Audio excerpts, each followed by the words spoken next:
নমস্কার, জয় শ্রীকৃষ্ণ, রাধে রাধে। দুর্গাপুজো এসে গেল। তো দুর্গাপুজোর সময় কিন্তু সবারই খুব জানতে ইচ্ছা করে যে আমার কীরকম কাটবে দুর্গাপুজোটা। কারুর ভালো কাটে, কারুর খারাপ কাটে, কারুর মিশ্র কাটে। তো আজকে আমি বলবো সমস্ত রাশির দুর্গাপুজোটা কীরকম কাটবে। তো চলুন বৃষ রাশি দিয়ে শুরু করা যাক। বৃষ রাশি যাদের, তাদের কিন্তু একটু মানসিক সমস্যা চলবে। অনেক রকম মানসিক সমস্যার মধ্যে দিয়ে বৃষ রাশির পুজোটা কাটবে। এরপরে বলি মিথুন রাশি। মিথুন রাশির যদি মেজাজ আয়ত্তে না রাখতে পারেন, আপনার মেজাজ রাগটা যদি আয়ত্তে না রাখতে পারেন তাহলে দুঃখে কাটবে। যদি আপনি কুল ব্রেনের মেজাজটা ধরে রাখতে পারেন তাহলে মোটামুটি ভালোই চলবে। এবারে বলছি কর্কট রাশি। কর্কট রাশির কিন্তু সমস্তটাই শুভ দেখাচ্ছে। কর্কট রাশির খুব ভালো কাটবে পুজোটা, সমস্ত দিকে শুভ কাটবে। এরবারে বলি সিংহ রাশি। সিংহ রাশিরও কিন্তু বৃষ রাশির মতো একটু মানসিক সমস্যা চলবে। যে কোনো দিকে, পারিবারিক দিক দিয়ে হোক বা যে কোনো দিকে হোক, একটু মানসিক কিন্তু অস্থিরতা বা মানসিক একটা দুশ্চিন্তা সমস্যার দিক দেখা দিচ্ছে। কন্যা রাশি।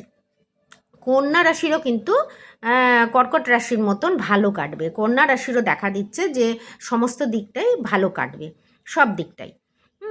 এবারে বলছি তুলা রাশি। তুলা রাশিরও মোটামুটি পুজোটা ভালো কাটবে। তুলা রাশিরও পুজো উভয় দিকেই পুজোটা, সমস্ত দিকে পুজোটা পুরো ভালো কাটবে। আচ্ছা, এবারে বলি বৃশ্চিক রাশি। বৃশ্চিক রাশির একটু ব্যয় বৃদ্ধি হবে, আর্থিক সমস্যা দেখা দেবে। এমনি পুজোটা হয়তো মানসিক সমস্যা হবে না, কিন্তু আর্থিক দিকে একটু ব্যয় বৃদ্ধি হবে। তো সেই জন্য আর্থিক একটা সমস্যা বৃশ্চিক রাশির দেখা দিতে পারে। আচ্ছা, ধনু রাশির ভালো কাটবে, কিন্তু দাম্পত্যে একটু অশান্তি হবে।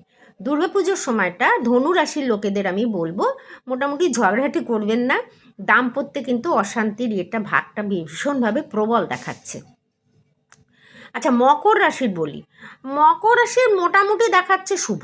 মকর রাশিও মোটামুটি খুব খারাপ না, মোটামুটি পুজোটা ভালোই কাটবে। আচ্ছা, কুম্ভ রাশি।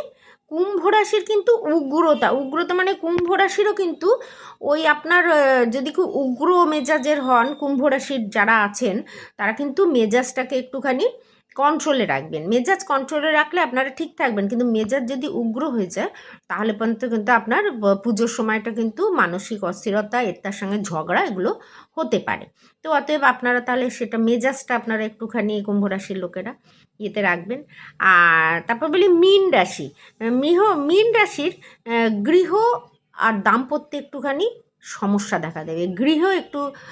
গৃহে বা দাম্পত্যে হয়তো পরিবারের কারোর সঙ্গে খানিকটা সমস্যা দেখা দিতে পারে, অথবা দাম্পত্য কলহ দেখা দিতে পারে। দাম্পত্য কলহ দেখা দিল না, কিন্তু পরিবারের কারোর সাথে ঝগড়া হয়ে গেল, বা পরিবারের কারোর সাথে ঝগড়া হলো না, দাম্পত্যে কিন্তু একটা কলহ দেখা দিল। অতএব মীন রাশির লোকেরা একটু সাবধান থাকবেন।